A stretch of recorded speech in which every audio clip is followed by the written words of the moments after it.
தமிழ்நாட்டில் இறுதி வாக்காளர் பட்டியல் வெளியீடு வரும் 23ஆம் தேதிக்கு ஒத்திவைப்பு. விண்ணப்பிக்க கூடுதல் அவகாசம் அளிக்கப்பட்டதால் 6 நாட்கள் ஒத்திவைக்கப்படுவதாக தலைமை தேர்தல் அதிகாரி அறிவிப்பு. வங்கக்கடலில் அடுத்த 48 மணி நேரத்தில் காற்றழுத்த தாழ்வு பகுதி உருவாகும் என வானிலை ஆய்வு மையம் தகவல். சென்னை, திருவள்ளூர், காஞ்சிபுரம் உள்ளிட்ட 6 மாவட்டங்களில் 16ஆம் தேதி மிதமான பனிமூட்டம் நிலவும் என கணிப்பு.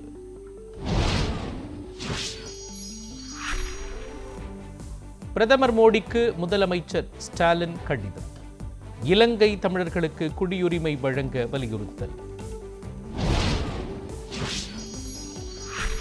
திமுக ஆட்சியில் 4000க்கும் மேற்பட்ட கோயில்களுக்கு குடமுழுக்கு. சென்னையில் நடைபெற்ற வள்ளலார் மாநாட்டில் முதலமைச்சர் ஸ்டாலின் பேச்சு. சென்னை மத்திய கைலாஷ் சந்திப்பில் 60.68 கோடி ரூபாய் மதிப்பீட்டில் கட்டப்பட்ட மேம்பாலம். புதிய மேம்பாலத்தை திறந்து வைத்தார் முதலமைச்சர். மகளிர் உரிமை தொகை மட்டுமே தேர்தலில் வெற்றியை தீர்மானிக்காது.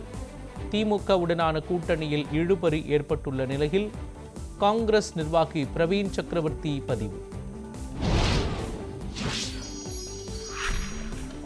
காங்கிரஸ் கட்சியினரை மரியாதை குறைவாக நடத்தினால் திருப்பி அடிப்போம். ஆட்சியில் பங்கு குறித்து பேசி வரும் நிலையில் மதுரையில் எம்பி மாணிக்கம் தாகூர் பேட்டி.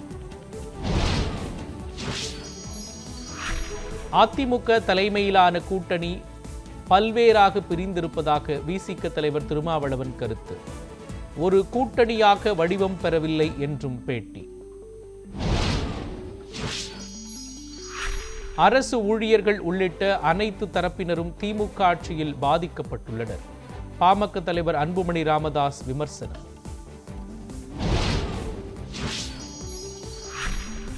த்ரிஷா குறித்து பேசிய தமிழக பாஜக மாநில தலைவர் நயினார் நாகேந்திரன், தமிழக பெண்களிடம் வருத்தம் தெரிவிப்பதுதான் அரசியல் நாகரீகம். நயினார் பேச்சுக்கு குஷ்பு கண்டனம் தெரிவிக்காதது வருத்தம் அளிப்பதாகவும் பாமக நிறுவனர் ராமதாஸ் அறிக்கை. சட்டப்பேரவை தேர்தலில் திமுகவுக்கு ஆதரவு என மனிதநேய மக்கள் கட்சி பொதுக்குழு கூட்டத்தில் தீர்மானம். 5 தொகுதிகளை ஒதுக்க வேண்டுமென ஜவாஹிருல்லா வலியுறுத்தல்.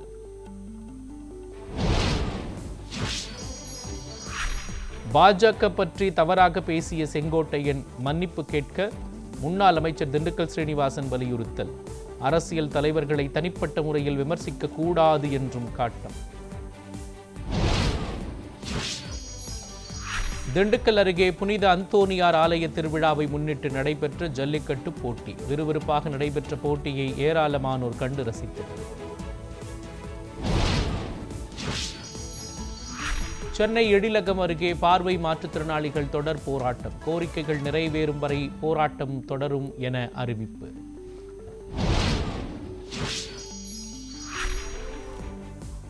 சபாநாயகருக்கு எதிரான நம்பிக்கையில்லா தீர்மானம் மீது மார்ச் 9 விவாதம். மத்திய அமைச்சர் கிரண் ரிஜிஜு அறிவிப்பு.